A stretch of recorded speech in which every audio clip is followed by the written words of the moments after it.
Vamos continuar o nosso estudo em grupo das obras de André Luiz e Chico Xavier. Estamos estudando Ação e Reação. É o 9º livro da coleção. Capítulo 2. Comentários do instrutor. O recinto a que demandáramos era confortável e amplo, mas a expressiva assembleia que o lotava era, em grande parte, desagradável e triste. Ao clarão de vários lampanários, podíamos observar do largo estrado em que nos instaláramos, com o orientador, os semblantes disformes que em maioria ali se congregavam. Aqui e ali se acomodavam assistentes, enfermeiros, cuja posição espiritual era facilmente distinguível pela presença simpática com que encorajavam os sofredores. Calculei em 200 aproximadamente o número de enfermos que à nossa frente se reuniam. Mais de 2/3 apresentavam deformidades fisionômicas. Quem terá visitado um sanatório de moléstias da pele, analisando em conjunto os doentes mais graves, poderá imaginar o que fosse aquele agregado de almas silenciosas e dificilmente reconhecíveis. Que triste, né? Notando a quase completa quietude ambiente, indaguei de Druso quanto à tempestade que se contorcia lá fora, informando-me o generoso amigo que nos achávamos em salão interior da cidadela, exteriormente revestido de abafadores de som. Integrando a equipe dirigente, Hilário e eu passamos a conhecer companheiros agradáveis e distintos. Os assistentes Silas e Honório e a irmã Celestina, 3 dos mais destacados assessores da condução daquela morada socorrista. Não nos foi possível qualquer entendimento além das saudações comuns, porque o orientador, após indicar um dos enfermos para proferir a oração de início, que ouvimos emocionadamente, tomou a palavra e falou com naturalidade, qual se estivesse conversando numa roda de amigos. Irmãos, continuemos hoje em nosso comentário acerca do bom ânimo. Não me creiam separado de vocês por virtudes que não possuo. A palavra fácil e bem posta é muita vez dever espinhoso em nossa boca, constrangendo-nos à reflexão e à disciplina. Também sou aqui um companheiro à espera da volta. A prisão redontora da carne acena-nos ao regresso.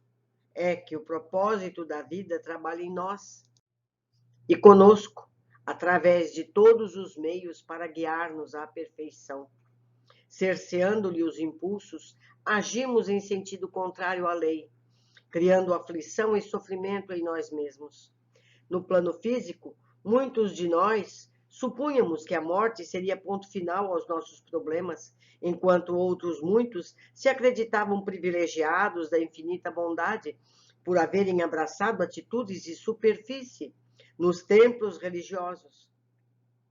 A viagem do sepulcro, no entanto, ensinou-nos uma lição grande e nova, a de que nos achamos indissoluvelmente ligados às nossas próprias obras. Nossos atos tecem asas de libertação ou algemam de cativeiro para a nossa vitória ou nossa perda. A ninguém devemos o destino senão a nós próprios. Entretanto, se é verdade que nos vemos hoje sobre as ruínas de nossas realizações deploráveis, não estamos sem esperança.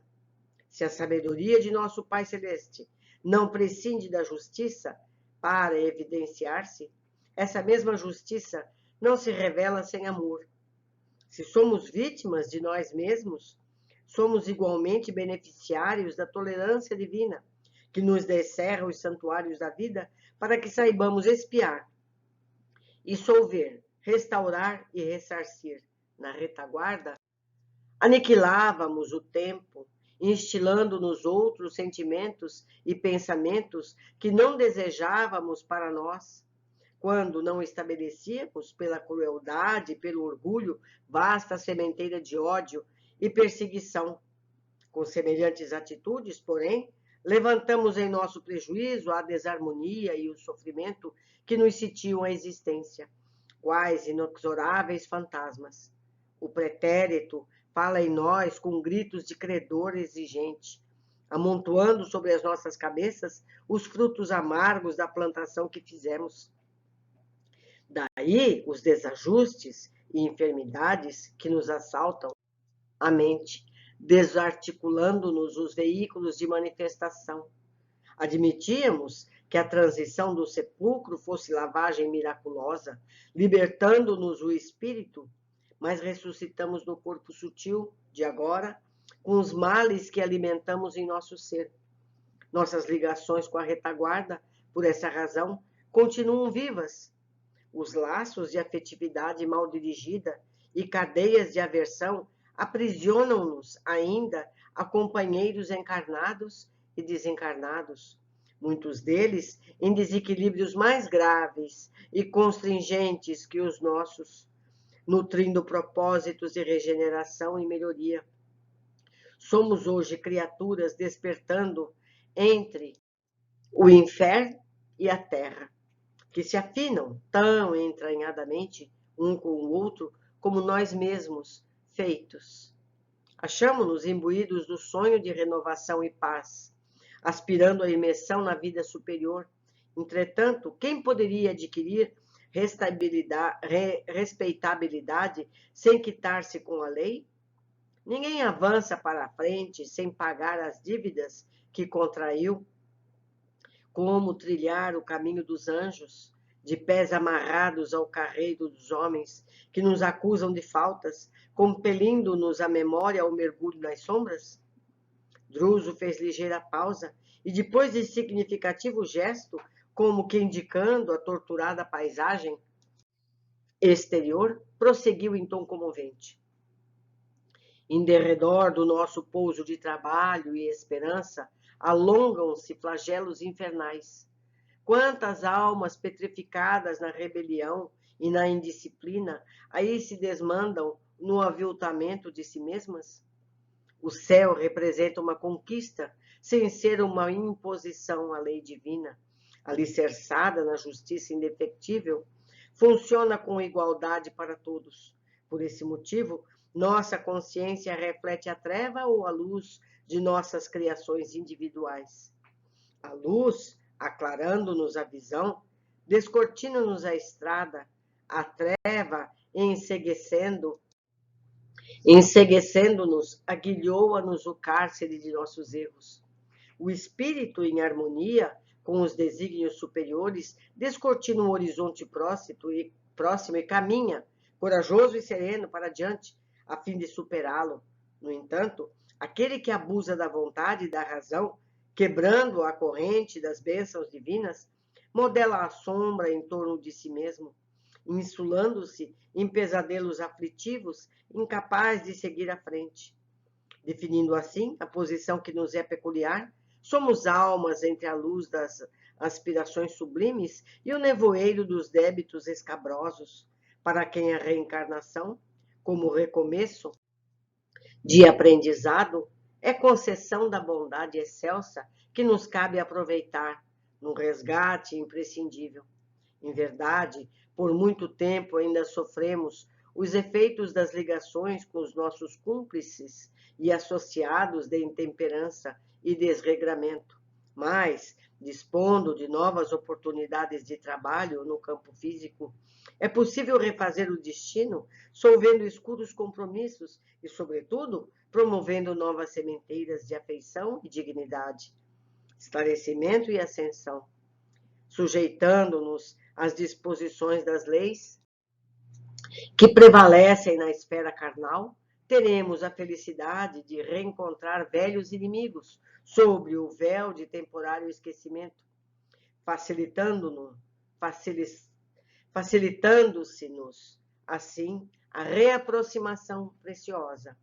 Dependerá, desse modo, de nós mesmos, convertê-los em amigos, companheiros, de vez que, padecendo-lhe a incompreensão e antipatia, com humildade e amor, sublimaremos nossos sentimentos e pensamentos, plasmando novos valores de vida eterna em nossas almas. Ante a pausa que o instrutor imprimiu às suas considerações, voltei-me para a assembleia que o escutava, suspensa nas flamas de elevada meditação. Alguns dos enfermos ali enfileirados tinham lágrimas nos olhos, enquanto outros mostravam um semblante estático dos que se conservam entre o consolo e a esperança. Druso, que também sentiu o efeito de suas palavras nos ouvintes, reconfortados, continuou: somos espíritos endividados, com a obrigação de dar tudo em favor da nossa renovação. Comecemos a articular ideias redentoras e edificantes, desde agora, favorecendo a reconstrução do nosso futuro. Disponhamo-nos a desculpar os que nos ofenderam, com o sincero propósito de rogar perdão às nossas vítimas, cultivando a oração, com serviço ao próximo. Reconheçamos na dificuldade o gênio bom que nos auxilia e desafia-nos ao maior esforço. Reunindo todas as possibilidades ao nosso alcance, espalhemos nas províncias da treva e dor que nos rodeiam o socorro da prece, o concurso do braço fraternal, preparando o regresso ao campo de luta, o plano carnal, em que o Senhor da bênção de um corpo novo nos ajudará a esquecer o mal e replantar o bem. Para nós, herdeiros de longo passado culposo, a esfera das formas físicas simboliza a porta de saída do inferno que criamos, superando nossas enfermidades morais, extinguindo antigas viciações, no triunfo sobre nós mesmos, acrisolaremos nossas qualidades de espírito, a fim de que, em nos elevando, possamos estender mãos amigas aos que jazem na lama do infortúnio. Nós, que temos errado nas sombras, atormentados viajores do sofrimento, nós que conhecemos o deserto de gelo e o suplício do fogo na alma opressa, poderíamos, acaso, encontrar maior felicidade que a de subir alguns degraus no céu, para descer com segurança aos infernos, de modo a salvar aqueles que mais amamos, perdidos hoje, quais nos achávamos ontem, nas furnas da miséria e da morte? Dezenas de circunstantes entreolharam-se, admirados e felizes. A essa altura, mostrava-se o mentor nimbado de doce claridade, aquele irradiar do tórax em cintilações opalinas. Fitei meu companheiro e, reparando-lhe os olhos enevoados de pranto, busquei sufocar minha própria comoção. O instrutor não falava como quem ensinasse, teorizando. Estampava na voz a inflexão de quem trazia uma dor imensamente sofrida e dirigia-se aos companheiros humildes, ali congregados, quais se lhes fossem todos eles, filhos queridos do coração. Supliquemos ao Senhor, prosseguiu comovidamente, nos conceda forças para a vitória, vitória que nascerá de nós, para com a grande compreensão. Somente assim, ao preço de sacrifício no reajuste, conseguiremos o passaporte libertador. Calando-se, o dirigente da casa levantou-se da assembleia, uma senhora triste, e caminhando até nós, dirigiu-se a ele em lágrimas. Meu amigo, releve-me a intromissão. Quando partirei para o campo terrestre com meu filho? Tanto quanto posso, visito-o nas trevas, não me vê nem me escuta. Sem se dar conta da miséria moral a que se acolhe, continua autoritário e orgulhoso. Paulo, no entanto, não é para mim um inimigo, é um filho inovidável. Ah, como pode o amor contrair tamanho débito? Sim, exclamou Druso reticencioso. O amor é a força divina que frequentemente aviltamos. Tomamo-la pura e simples da vida, com que o Senhor nos criou, e com ela inventamos o ódio, o desequilíbrio, a crueldade, o remorso, que nos fixam indefinidamente nas sombras. Quase sempre é mais pelo amor que nos enredamos em pungentes labirintos no tocante à lei. Amor mal interpretado, mal conduzido. como se voltasse de rápida fuga ao seu mundo interior, acendeu novo brilho no olhar, afagou as mãos da torturada mulher e anunciou: esperamos possa você reunir-se em breve ao seu rapaz na valiosa empresa do resgate. Pelos informes de que dispomos, não se demorará ele nas inibições em que ainda se encontra. Tenhamos serenidade e confiança. Enquanto a pobrezinha se retirava, com um sorriso de paciência, o instrutor ponderou conosco: nossa irmã possui excelentes qualidades morais, mas não soube orientar o sentimento materno para com o filho que jaz nas sombras. Instilou nele ideias de superioridade malsã que se lhe cristalizavam à mente, favorecendo-lhe os acessos de rebeldia e brutalidade, transformando-se em tiranete social. O infeliz foi fisgado, sem perceber, ao pântano tenebroso, em seguida à morte do corpo. E a desventurada genitora, sentindo-se responsável pela sementeira de enganos que lhe reinou a vida, hoje se esforça por reavê-lo. E realizará semelhante propósito? Perguntou Hilário com interesse. Não podemos duvidar, replicou nosso amigo convincente. Mas como? Nossa amiga, que amoleceu a fibra da responsabilidade moral no excesso de reconforto, voltará à reencarnação em círculo paupérrimo, recebendo aí, quando novamente mulher jovem, então desprotegida, o filho que ela própria complicou nas antigas fantasias de mulher fútil e rica. Ser-lhe-á, na carência de recursos econômicos, a inspiradora de heroísmo e coragem, regenerando-lhe a visão da vida, purificando-lhe as energias na forja da dificuldade e do sofrimento. E vencerão no difícil tentame? Indagou meu companheiro de novo, evidentemente intrigado. A vitória é a felicidade que todos lhes desejamos. E se perderem a batalha projetada? De certo, falou o orientador com expressiva inflexão de voz, regressarão em piores condições aos precipícios que nos circundam. Depois de um sorriso triste, Druso ajuntou: cada um de nós, os espíritos endividados, em renascendo na carne, transporta consigo para o ambiente dos homens uma réstia do céu, que sonha conquistar em um vasto manto do inferno que plasmou para si mesmo. Quando não temos força suficiente para seguir ao encontro do céu, que nos confere oportunidades de ascensão até ele, retornamos ao inferno, que nos fascina à retaguarda. Nosso anfitrião ia continuar. No entanto, um velhinho cambaleante veio até nós e disse-lhe humildemente: ah, meu instrutor, estou cansado de trabalhar nos tropeços daqui. Há 20 anos carrego doentes loucos e revoltados para este asilo. Quando terei meu corpo na terra para descansar no esquecimento da carne aos pés dos meus? Eu deveria ter grifado de amarelo isso aqui? Descansar na terra, quando a gente pensa que descansa do lado de lá. Aqui, os deveres do encarnado, para muitos, é o descanso. Continuando, Druso afagou-lhe a cabeça e respondeu comovido: não desfaleça, meu filho, console-se, também nós, faz muitos anos, estamos presos a esta casa por injunções do nosso dever. Sirvamos com alegria. O dia de nossa mudança será determinado pelo Senhor. Calou-se o ancião de olhos tristes. Logo após, o orientador fez vibrar pequena campainha e a assembleia se colocou à vontade para livre conversação.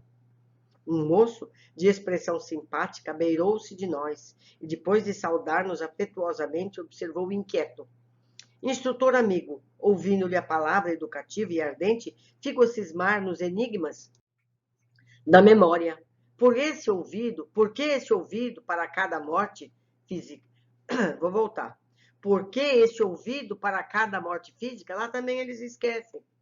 Se tive existências outras, antes da última, cujos erros agora procuro reparar, por que razão não me lembro deles?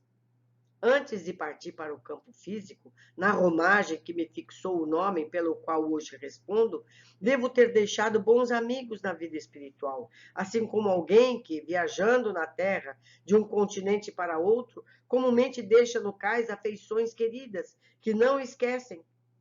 Como justificar a amnésia que me não permite recordar os companheiros que devo possuir à distância? Bem, ponderou o interpelado sabiamente, os espíritos que na vida física atendem aos seus deveres com exatidão, retomam pacificamente os domínios da memória, tão logo se desenfaixam do corpo denso, reentrando na comunhão com os laços nobres e dignos que os aguardam na vida superior, para a continuidade do serviço de aperfeiçoamento, sublimação que lhes diz respeito. Contudo, para nós, consciências intranquilas, a morte no veículo carnal não exprime libertação. Perdemos o carro fisiológico, mas prosseguimos atados ao pelourinho invisível de nossas culpas. E a culpa, meu amigo, é sempre uma nesga de sombra eclipsando a visão. Nossas faculdades mnemônicas, relativamente às nossas quedas morais, assemelham-se, de certo modo, a conhecidas chapas fotográficas, as quais, se não forem convenientemente protegidas, sempre se inutilizam. O mentor fez breve pausa em suas considerações e continuou. Imaginemos a mente como sendo um lago. Se as águas se acham pacificadas e límpidas, a luz do firmamento pode retratar-se nele com segurança.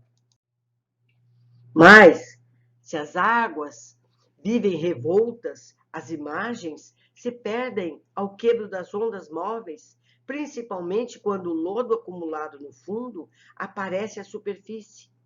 A rigor, somos aqui, nas zonas inferiores, seres humanos muito distantes da renovação espiritual, não obstante desencarnados.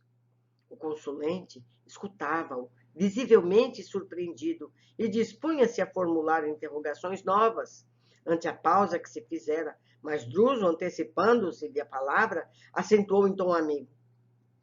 Observe a realidade em si mesmo.